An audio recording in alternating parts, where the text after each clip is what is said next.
Hermanos, Dios les bendiga. Feliz tarde, día sábado. Hermanos, no sé si sienten ustedes una gran calor. Yo siento una gran calor, hermanos. Fuerte la calor. Eso significa que hay que tomar bastante agua. ¿Sí? Hay que tomar bastante agua. Hay que dejar a un lado la Coca-Cola. Hermanos, sean bienvenidos a la casa del Señor para que podamos seguir compartiendo la palabra de nuestro Dios y podamos aprender. Vamos a orar para que Dios dirija el estudio de su palabra. Vengamos de rodillas. Bendito Señor que estás en el cielo, santificado sea tu nombre. Gracias, Señor, porque nos permites una vez más poder compartir tu palabra.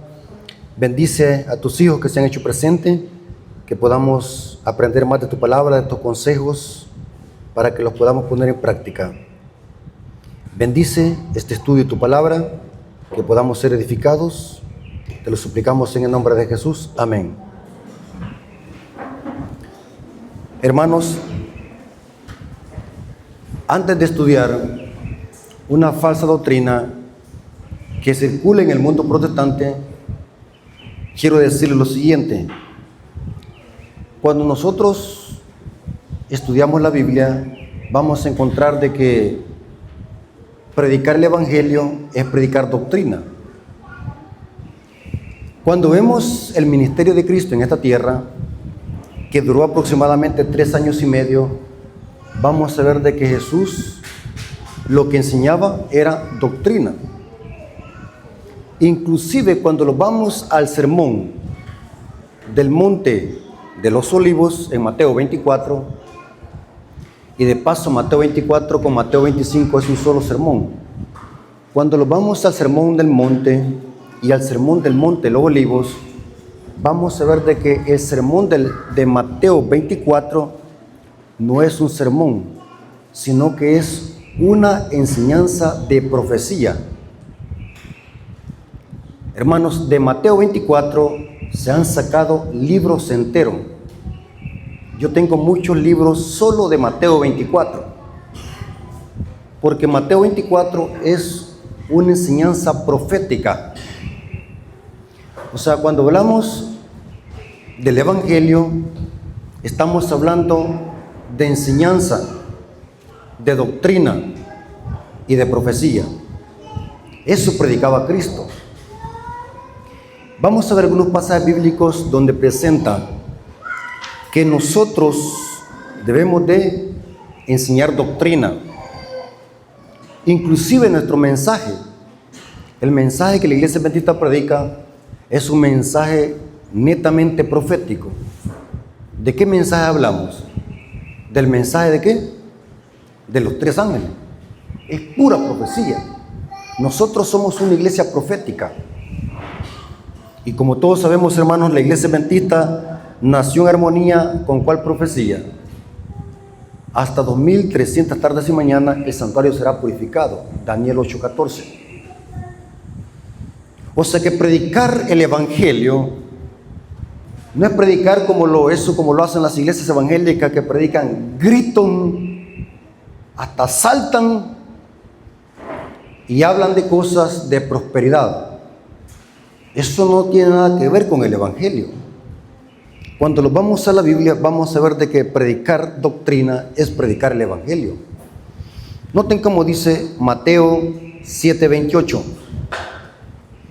Mateo 7:28 es la culminación del Sermón del Monte.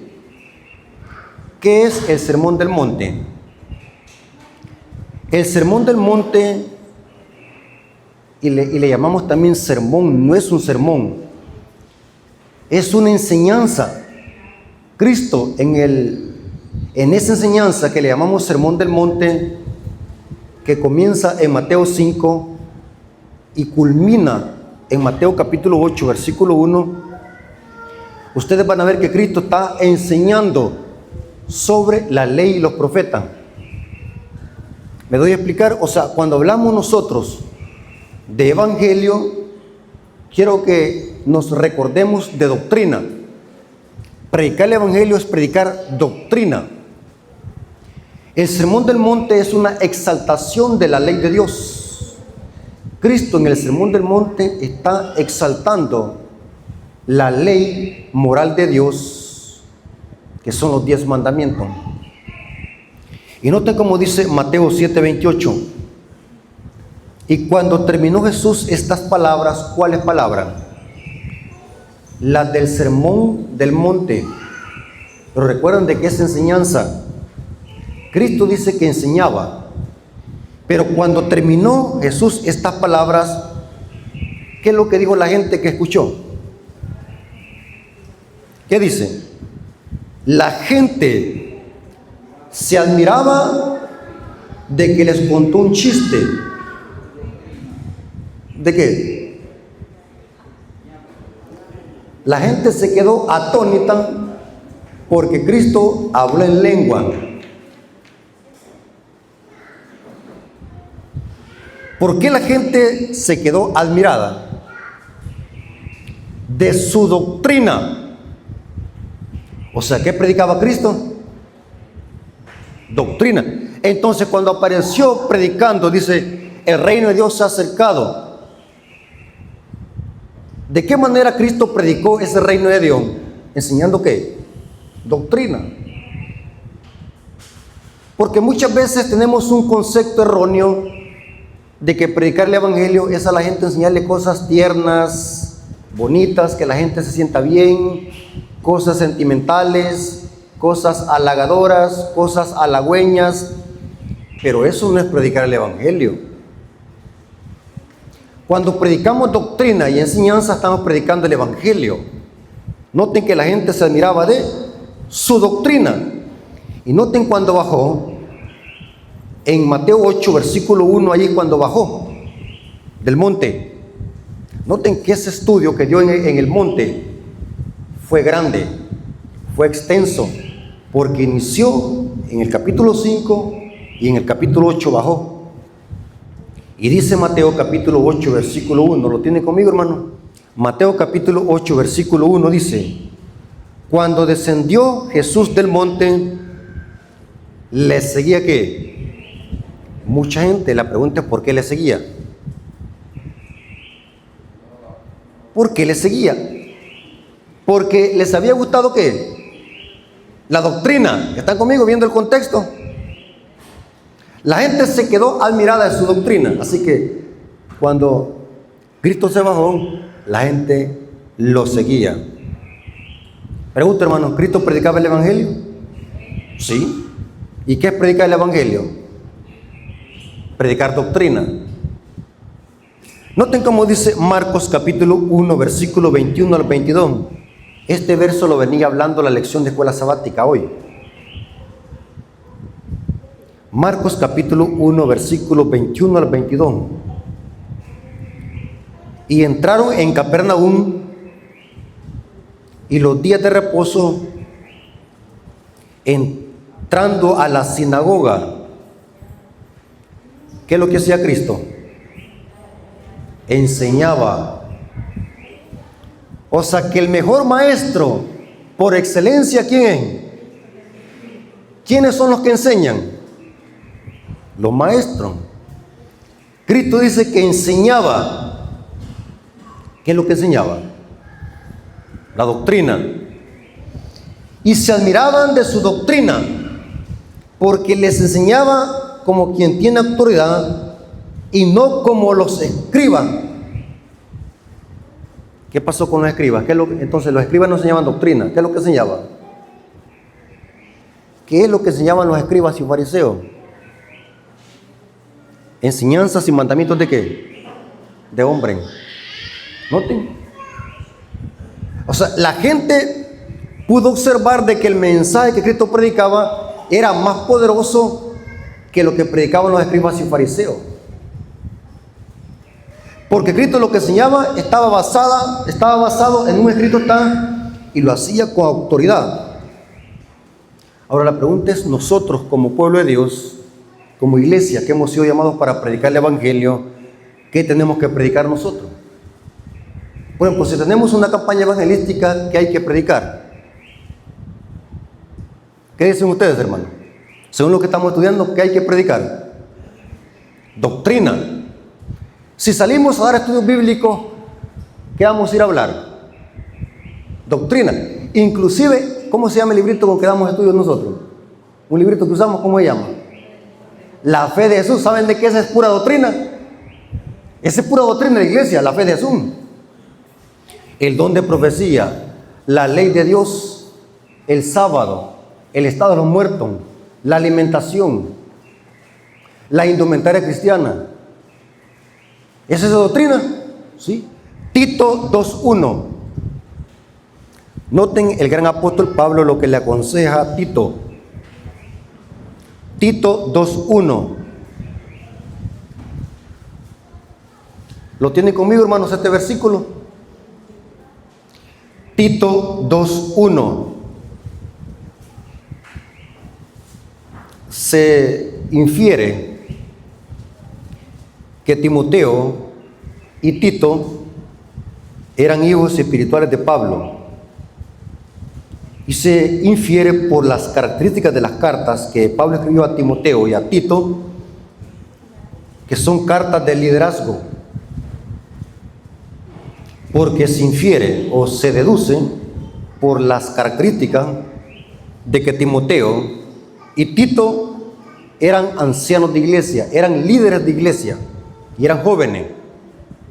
Cuando leemos las cartas vemos esas características, porque los consejos que da Pablo a Timoteo y a Tito, y no son lo que Pablo le dice a Tito. Tito 2:1. Pero tú habla lo que está de acuerdo con contar historia. ¿Con qué, hermano? Saben de que una vez leí, me gustó esa publicación que leí en Facebook, que decía: el púlpito no es, y hacía una lista, no es para hablar de la vida personal de nadie, no es para hablar opiniones humanas, no es para predicar conceptos personales, no es para especular. El púlpito no es para atacar a nadie. Y al final decía, el púlpito es únicamente para predicar ¿qué? La palabra de Dios. Interesante, ¿va? El púlpito no es para predicar de política. ¿Sí? No es para hacer proselitismo de partidos políticos. No es para eso. ¿Para qué es este lugar? ¿Para predicar qué? La palabra de Dios. Y eso es lo que Pablo le dice a Tito: pero tú habla lo que está de acuerdo con la sana doctrina. Ahora voy a leer una cita del Espíritu por así, hermano. Siempre me gusta, siempre que doy citas bíblicas, me gusta dar por lo menos una cita del Espíritu de profecía para armonizar. ¿Estamos de acuerdo en eso, hermano? A la ley y al qué? Y el testimonio. Esta cita la leí hace muchos años, y me gustó lo que dice esta cita,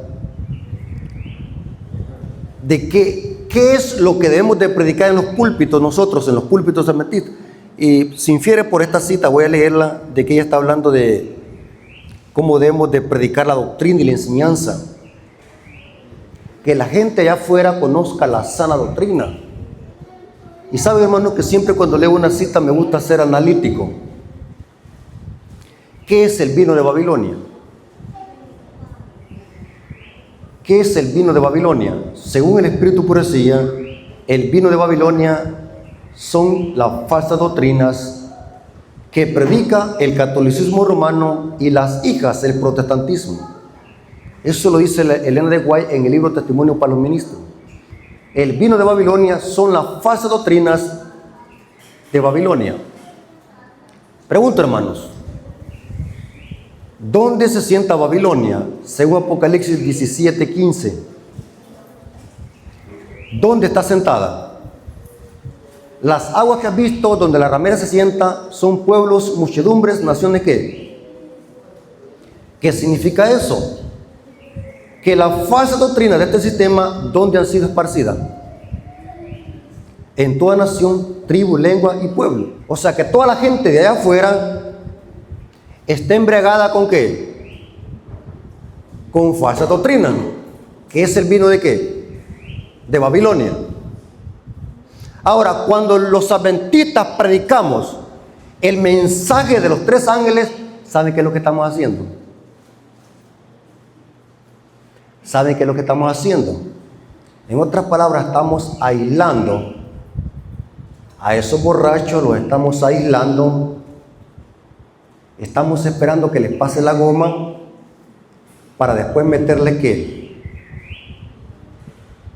La verdadera doctrina. ¿Están conmigo? O sea que cuando la iglesia adventista predica el mensaje sólido, los mensajes de los 3 ángeles, ¿saben qué es lo que estamos haciendo? En otras palabras, desintoxicando a los babilonios de su borrachera. ¿Están conmigo? Y esto lo tengo bien seguro y estoy convencido de esto, hermano. Mire, cuando a la gente se le explica bien el mensaje adventista y se les demuestra que están confundidos y los han engañado en sus iglesias, la gente ya no haya que hacer después. Solo quedan 2 cosas: que la gente siga viviendo su vida o que se conviertan al mensaje. Y yo lo digo por mi experiencia, hermano. Les aseguro, oigan bien, hermanos, voy a ponerme como testimonio yo. Les aseguro que si yo no hubiese ido a una campaña evangelística de pura doctrina que predicó el hermano Arcadio García, yo no estuviera aquí en la iglesia adventista predicando. ¿Saben quién es el hermano Arcadio García? Gran guerrero. ¿Se acuerdan de ese señor? Sí, chiquito. Chiquito. Como que era Saqueo. Cuando agarraba el micrófono ese señor, ¿se acuerdan? Hermano, ¿se acuerdan del hermano Arcadio García? Ah, qué tremendo hermano es ese hermano. ¿Serio? ¿Por qué? Porque cuando se predica doctrina, la sana doctrina, la gente queda impactada, la gente queda convencida. Y se lo voy a demostrar, hermano. Hace poco, hermano, ahí tenemos un hermano de San Vicente. Ese hermano iba a una iglesia donde gritan y saltan y brincan y hasta vomitan cuando están hablando en lengua. Y yo me hice amigo de él y le empecé a dar DVDs del pastor Esteban Bor de profecía. Y es interesante, hermanos, que él dice que los empezó a escuchar. Y cuando los empezó a escuchar, dice que empezó una gran confusión en su mente.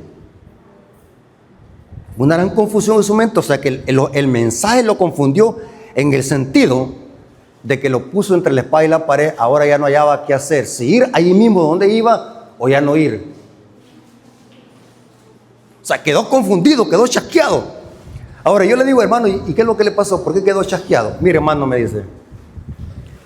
O ahora el hermano es primer anciano de la iglesia central de San Martín. ¿Y saben qué es lo que me dijo? Mire, hermano, después de escuchar todos los videos que usted me daba, fui a mi iglesia donde me congrego, que era una iglesia donde brincan y saltan y se tiran al suelo y hasta vomitan. ¿Conocen esa iglesia ustedes? Y me dice, hermano, le voy a ser sincero, cuando escuché a mi pastor de esa iglesia cuando predicaba, ya no le sentía sabor. ¿Por qué? Porque al ver cómo predica la iglesia adventista, el mensaje que la iglesia adventista predica, a comparación de lo que predican esos pastores evangélicos, el hermano se quedó vacío. ¿Por qué, hermano? Porque el hermano se convenció que la iglesia adventista tiene una doctrina sólida y pura. Por eso es bien importante, hermanos, que nosotros le enseñemos a la gente doctrina. Pero para eso, hermanos, ¿qué tenemos que hacer nosotros? ¿Qué tenemos que hacer nosotros? Para poder ir a enseñar doctrina allá afuera, ¿qué tenemos que hacer nosotros? Estudiar doctrina. ¿Cómo yo voy a dar algo que yo no tengo? Y saben, hermanos, que esa es una de las razones porque muchas veces no salimos a dar estudio bíblico. Son por dos razones. Porque tenemos mal testimonio y la otra porque desconocemos la Biblia. Y preparémonos, hermanos adventistas, preparémonos. Porque hoy los católicos están estudiando la Biblia y los evangélicos están estudiando la Biblia. Mire, hermano, hace poco me topé con un católico que conocía la Biblia al derecho y al revés, pero me la torcía. Me la torcía. Y yo cada versículo que él me torcía y me lo sacaba de contexto, yo le explicaba, mire, hermano, esto no significa eso, mire el contexto. Pero si no estudiamos, ¿cómo vamos a hacer, hermano? Tenemos que estudiar, tenemos que conocer doctrina. Y saben, hermanos, digo algo con respeto. Quizás habemos muchos dentro de la iglesia que tenemos años de estar en la iglesia y no conocemos nuestra doctrina. ¿Por qué nosotros creemos en el don de profecía manifestado en Elena de White? ¿Puede usted defender esa creencia? ¿Por qué nosotros lo creemos? ¿Por qué creemos en el ministerio de Elena de White? ¿Cómo lo demostramos? ¿Cómo lo podemos demostrar con la Biblia? ¿Por qué creemos en el plan de diezmos y ofrenda a los adventistas? ¿Por qué creemos en eso? ¿Podemos demostrarlo con la Biblia? ¿Por qué creemos de que el sábado es el día de Dios? ¿Podemos demostrar eso con la Biblia? ¿Sí? Ahora les voy a leer la cita que les dije de Mensajes Selectos. Esta cita está en Mensajes Selectos, tomo 2, página 452, párrafo 2. Mensajes Selectos, tomo 2, página 452, párrafo 2 dice, escuchen, hermano, se me ha mostrado definidamente que muchos saldrán de nosotros y prestarán oídos a espíritus engañadores y a doctrinas de demonio. O sea que así como hay sana doctrina, hay doctrinas de ¿qué? De demonio. El Señor desea que toda alma que pretende creer la verdad posea un conocimiento inteligente acerca de lo que es la verdad. O sea que el evangelio, la doctrina, apela el intelecto, no las emociones. ¿Escucharon, hermano? Mientras que allá las iglesias evangélicas, ¿a dónde apelan? A las emociones y a los sentimientos. ¿Saben de que hace poco vi a un pastor, era una pastora? Le decía a la gente así: hago un pacto con Dios de $1,000 para arriba. No sé si eso será verdad, pero yo vi que allá había una gran canasta así, mire, así el gran volcán de dólares en unos minutos. Yo no sé cómo es que la gente cree en eso. Yo creo que quizás como que es hipnotismo, ¿va? Como que ¿saben qué es hipnotismo? Que la gente quede hipnotizada y empieza a sacar sus tarjetas de créditos, el dinero, las emociones, porque a la gente, ¿a quién no le va a gustar que le digan, hago un pacto con $1,000 y Dios le va a sanar el cáncer? La gente se pone contenta, apelan a las emociones. La gente no le interesa doctrina, y no le interesa doctrina. Ahí la gente no quiere saber nada de la verdad. Lo que quieren en ese momento, ¿qué? ¿Sanarse de qué? Del cáncer. Note que es una manipulación. Y por eso dice aquí la sierva del Señor: el Señor desea que cada alma que pretende creer la verdad posea un conocimiento inteligente acerca de lo que es la verdad. Y noten cómo dice: surgirán falsos profetas que engañarán a muchos. Será sacudido todo lo que pueda ser sacudido.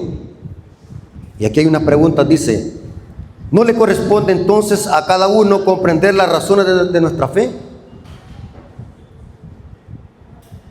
En lugar, aquí está lo que quiero que escuchen, y esto para nosotros, en lugar de tener tantos sermones, debería haber una investigación más profunda de la palabra de Dios. ¿Qué es lo que dice ella? En lugar de tener tantos sermones, hay que tener una investigación más profunda de la palabra de Dios.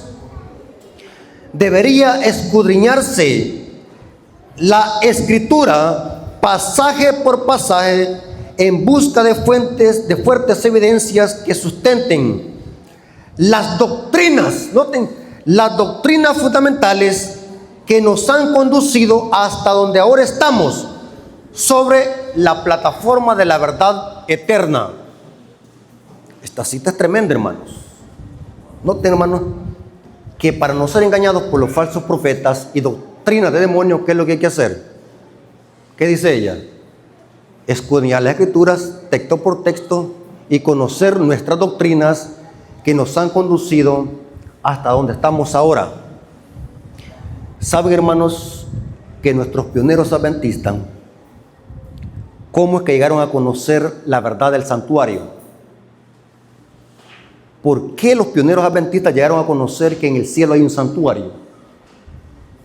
¿Verdad que se fueron al catecismo, va? A buscar el catecismo de primera comunión fueron, va. Saben que hoy que hablamos de la primera comunión, me bautizaron de bebé porque yo no sabía. Claro, mi mamá me bautizó de bebé. Después me hice la primera comunión y la segunda comunión, así que yo estoy bien. Tengo todos los sacramentos de la Iglesia Católica. Sí, hermano. Tengo todos los sacramentos de la Iglesia Católica. Pero cuando estudié la Biblia descubrí que eso no vale nada, porque no tiene fundamento bíblico. Entonces, hermanos, es bien importante que nosotros conozcamos eso, de que predicar el Evangelio es predicar doctrina. Nuestros púlpitos tienen que predicarse doctrina.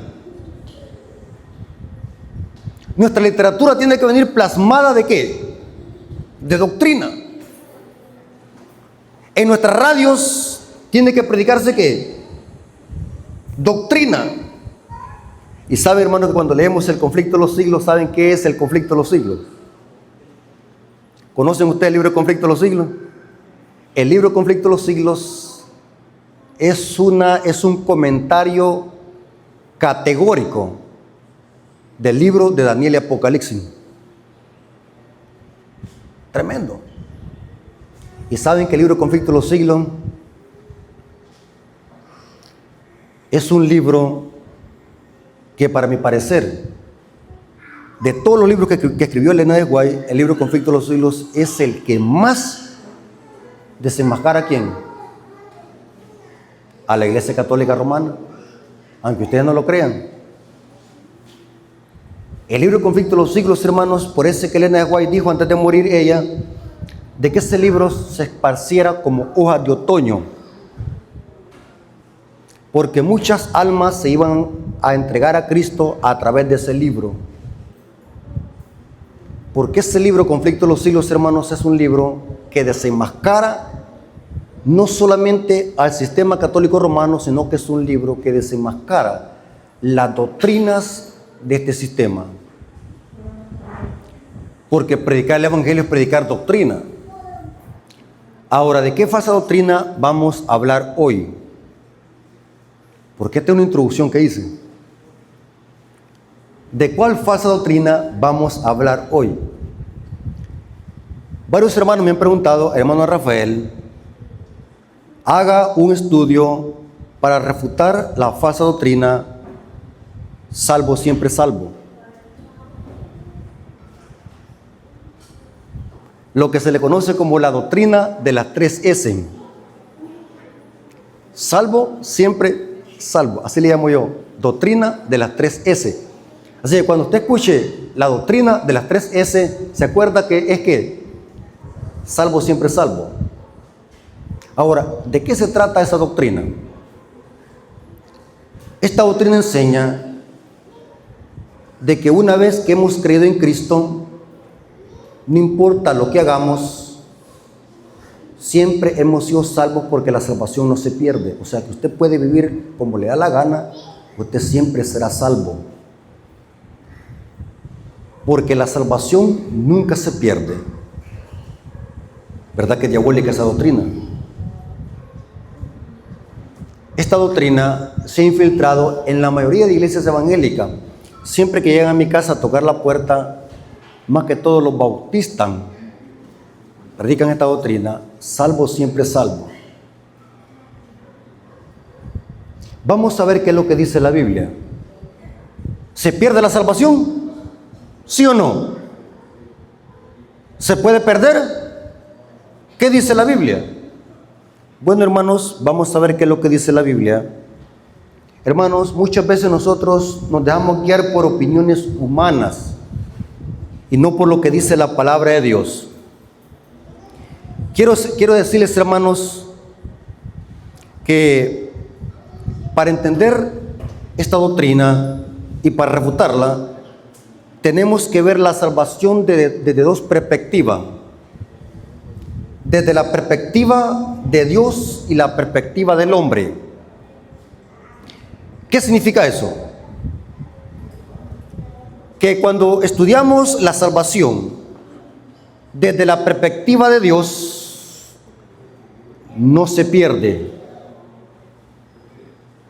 Les voy a leer la cita que corrobora eso.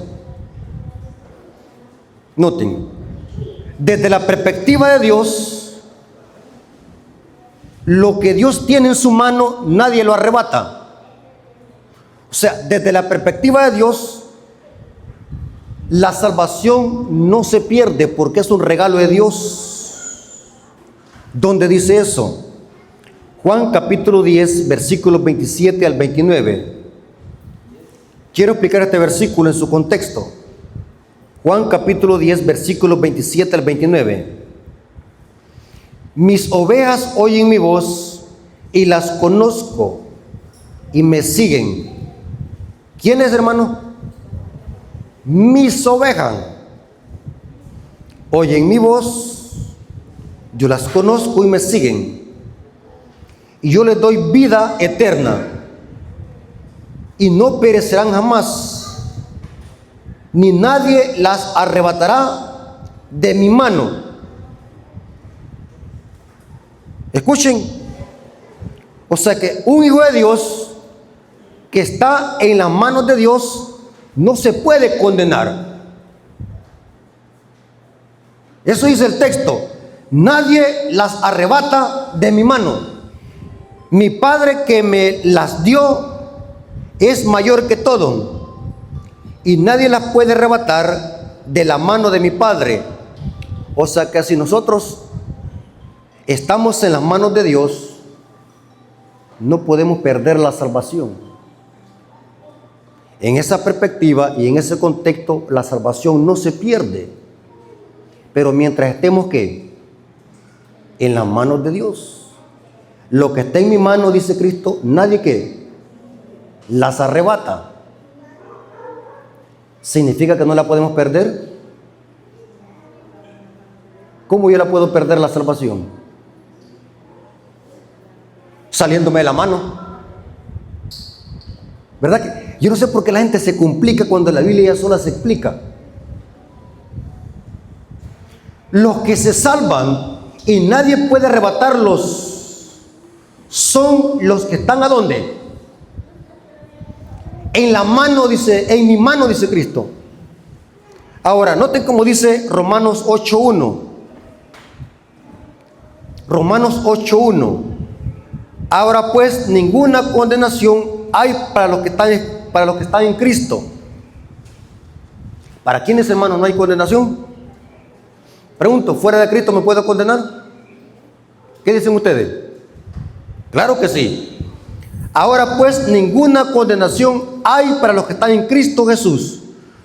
los que no andan conforme a la carne, sino conforme al Espíritu. Es claro que nadie puede condenarse a menos que esté en Cristo. Ahora, vamos a ver que desde la perspectiva del hombre, sí nos podemos perder y perder la salvación. Escuchen, hermano, este tema necesito que quede claro.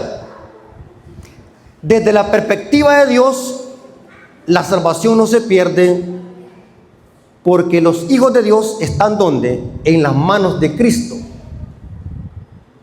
Pero desde la perspectiva del hombre, sí podemos perder esa salvación. ¿Cuál es la única forma de perder la salvación?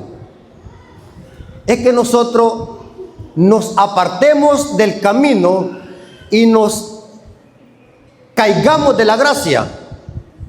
En otras palabras, que nos apartemos de las manos de Cristo.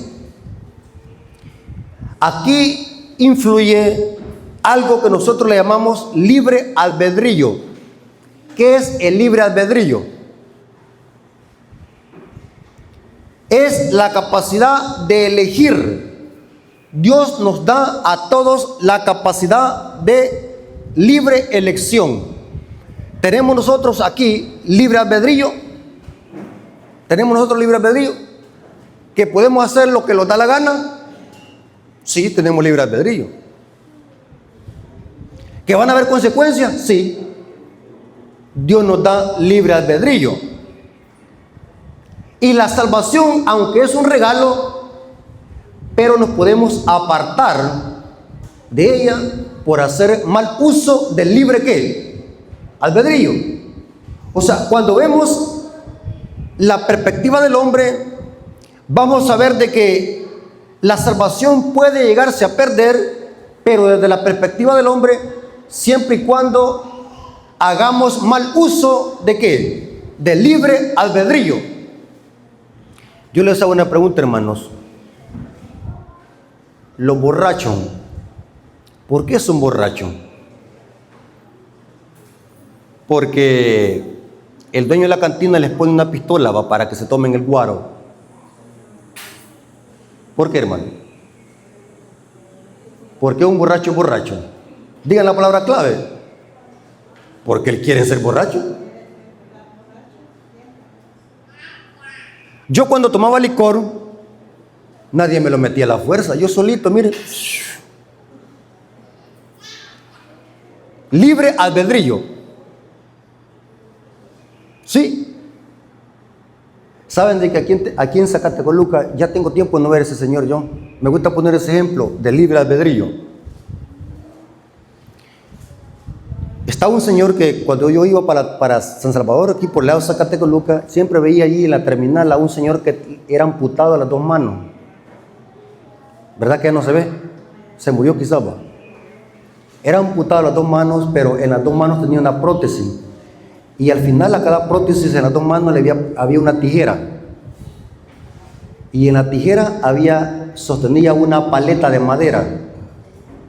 Y en la paleta de madera al final le había abierto un orificio. ¿Sabe para qué? ¿Sabe para qué estaba ese orificio? Ahí ponía ¿qué? El cigarro. Yo les hago una pregunta, hermano. ¿Dónde estaba el problema de esta persona? ¿En las manos o en la mente? Era en la mente, porque las manos no ¿qué? No las tenía. Pregunto, ¿esa persona, alguien lo forzaba a que fumara cigarro? No. Cada quien hace uso de su libre albedrío. Nosotros aquí estamos también con libre albedrío. Yo les hago una pregunta, hermano, ¿quién lo trajo aquí? ¿Por qué usted vino aquí? Eso se llama libre albedrío. Vine porque quise venir. ¿Había una opción de quedarme en la casa viendo el partido del Real Madrid o caso cerrado? ¿Podía? Sí. Libre albedrío. ¿Estamos de acuerdo? Voy a leerle una cita del Espíritu de Profecía. Patriarcas y Profetas, página 302, párrafo 1. Hablando de libre albedrío. Miles de personas repiten hoy la misma rebeldía y queja contra Dios. No comprenden que al quitarle al hombre la libertad de elegir, le roban su prerrogativa como ser racional y lo convierten en un mero autómata. ¿Qué pasara si no tuviésemos libre albedrío? Fuésemos como un ¿qué? Robot que se mueve ¿qué? Con un control. Noten qué interesante. Dios nos da la capacidad de elegir. No es el propósito de Dios forzar la voluntad de nadie. El hombre fue creado moralmente libre, como los habitantes de los otros mundos no caídos. Debe ser sometido a la prueba de la obediencia, pero nunca se lo coloca en una situación en la cual se halle obligado a ceder el mal. Eso es lo que les decía yo. Cuando alguien practica algo malo, ¿por qué lo practica? Porque está usando mal ¿qué? Su libre albedrío. Libre elección. Dios nos dice, bueno, te doy libertad. Dios no se hace responsable de nuestras consecuencias, no, hermano. Dios no se hace responsable del mal uso de nuestro libre albedrío. Así que, ¿qué pasaría si alguien es alcohólico y de repente aparece así con una gran panza como que se va a tener trillizos? ¿De quién es la culpa?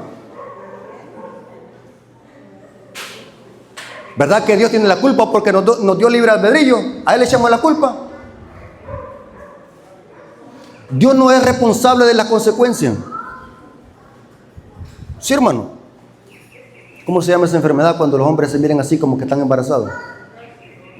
Cirrosis. Tremendo. ¿De qué sale eso? De tanto tomar ¿qué? Licor. Las consecuencias por hacer mal uso del libre albedrío. Ahora, vámonos a la Biblia. Voy a dar una serie de citas bíblicas donde demuestra que por hacer mal uso del libre albedrío podemos perder la salvación.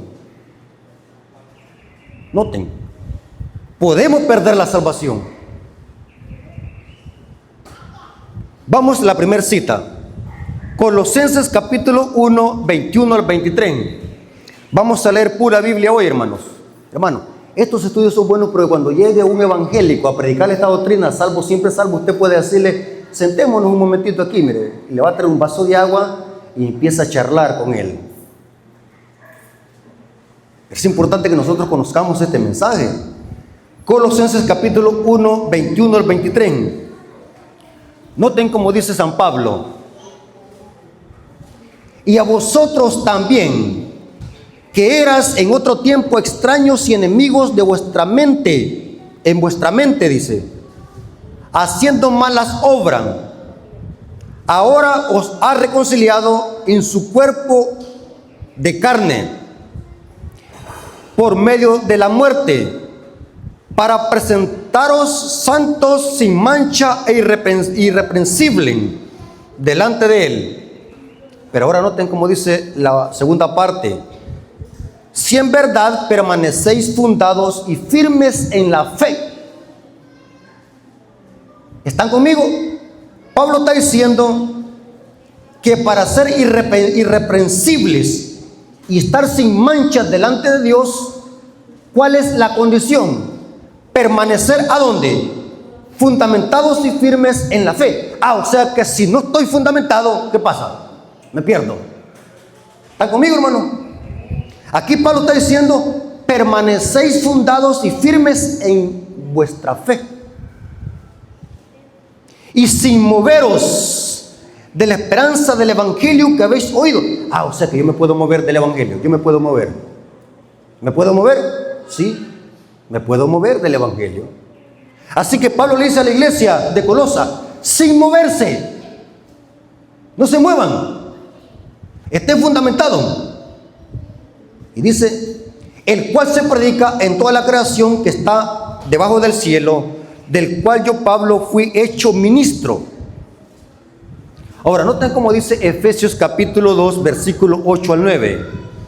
Efesios capítulo 2, versículo 8 al 9. Dice así el apóstol Pablo: porque por gracia sois salvos por medio de la fe. Me gusta leer el español y hay que leerlo correctamente. ¿En qué tiempo está conjugado el verbo salvarse? ¿Pasado, presente o futuro? Presente. Por gracia soy salvo. O sea que está en tiempo presente. Pregunto, ¿cuántos de los que estamos aquí somos salvos? Según lo que dice Pablo. Levanten la mano. ¿Somos salvos en Cristo? ¿Saben de que la gente de afuera al escuchar esto dice que son salvos? Porque no conocen el evangelio, no conocen la doctrina pura.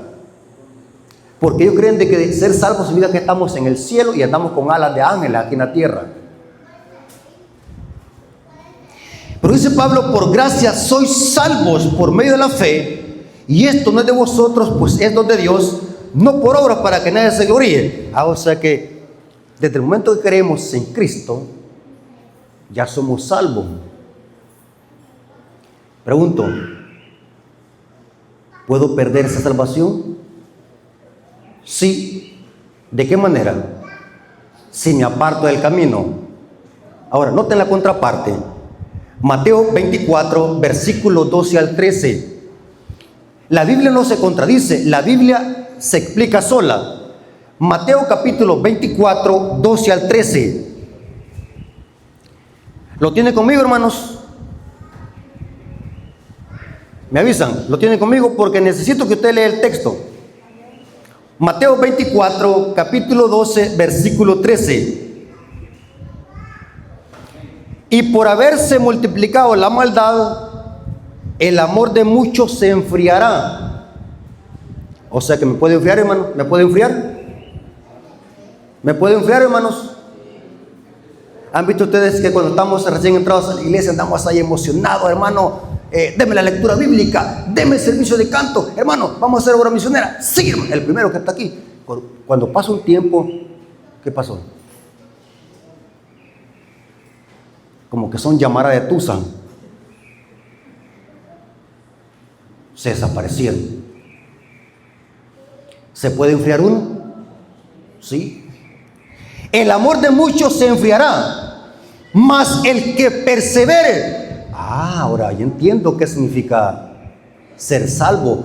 La salvación es un proceso. Somos salvos tiempo presente, pero tengo que mantenerme en esa condición de salvo, porque el que perseverar hasta el fin, ¿este qué? O sea que si no persevero, no voy a ser salvo. ¿Está conmigo? Si no persevero, no voy a ser salvo. ¿Está claro el texto bíblico? El apóstol Pablo también sabía que ni siquiera un papel de apóstol de Jesucristo le aseguraba la salvación. Esto es terrible lo que voy a decir. El apóstol Pablo reconocía, ni ese puesto que tenía le daba seguridad de la salvación si se separaba de Cristo. Noten cómo dijo 1 Corintios capítulo 9, versículos 26 al 27. 1 Corintios capítulo 9, versículos 26 al 27. Así que yo, aquí está hablando del apóstol Pablo, así que yo de esta manera corro, no como a la aventura, o sea, no al azar, no correr solamente por correr. De esta manera peleo, no como quien golpea el aire, sino que golpeo mi cuerpo y lo pongo a servidumbre, no sea que habiendo sido heraldo para otro, yo mismo venga a ser ¿qué? Qué terrible, hermano. ¿Entienden qué está diciendo el apóstol Pablo? Yo puedo ser el gran apóstol Pablo de los gentiles, haber ganado muchas almas para Cristo, pero si retrocedo, me pierdo. ¿Se pierde la salvación? Sí. Noten qué interesante. No puede ser que habiendo sido heraldo para otro, imagínense, hermano, de que el apóstol Pablo era un pionero. Solamente en Asia fundó más de 15 iglesias. Esas son las que se han descubierto, pero hubieron muchas que no se saben dónde es que las plantó el apóstol Pablo. Un gran misionero que predicaba a los atenienses, un gran predicador del evangelio, de la sana doctrina. Ahora dice, no puede ser que habiendo sido heraldo para otros venga a ser eliminado yo mismo. Terrible, hermano. Y esto también está para nosotros. Apocalipsis 3, versículo 11 al 12. Apocalipsis 3, versículo 11 al 12, dice: he aquí yo vengo pronto. ¿Cuántos dicen amén, hermanos? Cristo viene pronto, Maranata. He aquí yo vengo pronto, retén lo que tienen, para que ninguno tome tu corona. O sea que puede alguien tomar mi corona. Terrible, hermano. O sea que cada uno de nosotros que estamos aquí tenemos una corona. Sí. Puede venir puede venir alguien de afuera y me la quite. Hay una posibilidad. Por eso dice, retén lo que tiene para que ninguno tome tu corona. Ahora, ¿quiénes son los que van a ser salvos, hermanos? El que venciere. Repita conmigo, ¿quiénes? ¿Quiénes son los salvos? El que venciere. El que venciere, yo le haré columna en el templo de mi Dios y nunca más saldrá de allí. Y escribiré sobre él el nombre de mi Dios y el nombre de la ciudad de mi Dios, la nueva Jerusalén, el cual desciende del cielo de mi Dios, y mi nombre nuevo. Es claro, hermanos, que la salvación sí se puede perder si nosotros descuidamos el grande galardón que Cristo nos ha dado. Saben, hermanos, que muchos van a retroceder.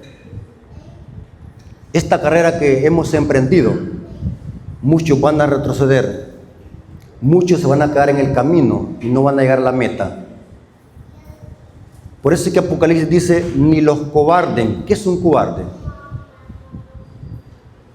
Ahí dice que ni los cobardes entrarán en el reino de los cielos. ¿Qué es un cobarde? En el ejército se usaba una palabra, ¿un qué?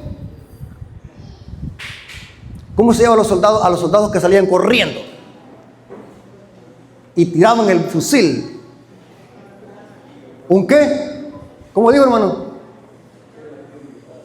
¿Cómo le llamaban a los soldados que renunciaban a su cargo? Desertores o traidores, cobardes. Ni los cobardes tendrán parte en el reino de los cielos.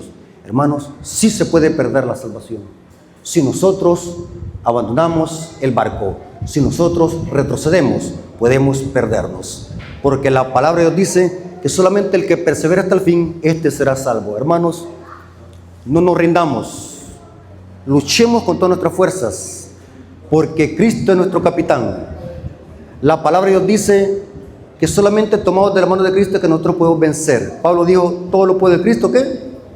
Que me fortalece. Hermanos, Dios les bendiga. Espero que esta clase haya sido de bendición y podamos comprender que la salvación sí se pierde si nosotros nos apartamos del camino de Dios. Dios les bendiga.